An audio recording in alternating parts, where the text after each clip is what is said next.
For the People coverage tonight, no matter who wins in November, Eastern Washington's 5th District will have a new U.S. representative for the first time since 2005, with Cathy McMorris Rodgers not seeking re-election. And multiple people have thrown their hats into the ring, but we're now just down to two candidates. Those are Republican Michael Baumgartner and Democratic candidate Carmela Conroy.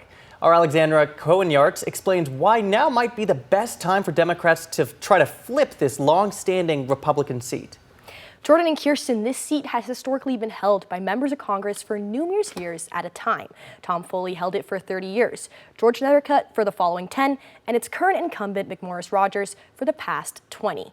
This seat is soon to be open again, and the question remains, how will Democrats compete in this historically Republican district? I took this to an expert. Here is what he had to say. Experts say our region is a staunch Republican district, but party lines have changed over time. It's much harder to beat an incumbent. It's a lot easier to win in an open seat. So if there were a chance that Democrats could take the seat, this would be it. McMorris Rodgers is currently one of the 2 Republicans from Washington's 10 representatives in the House. Her decision to not run for re-election spurred a crowded race during the primaries. Its final results were Michael Baumgartner with 28.5% of the vote and Carmela Conroy with 20.86%. House races are what we call low information contests. So a lot of people don't know a lot of information about the candidates. People rely on partisanship more, and you have to rely as a candidate on voters who would traditionally turn out to vote in a House race.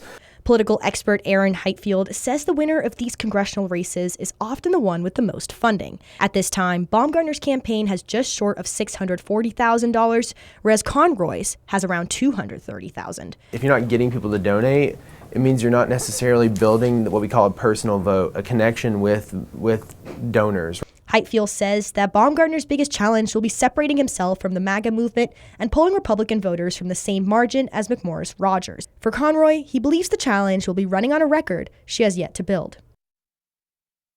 These candidates bring different types of experiences to the table. Conroy brings prosecution experience, whereas Baumgartner has spent time at the local level as the Spokane County Treasurer. Voting starts on October 18th and lasts through November 5th.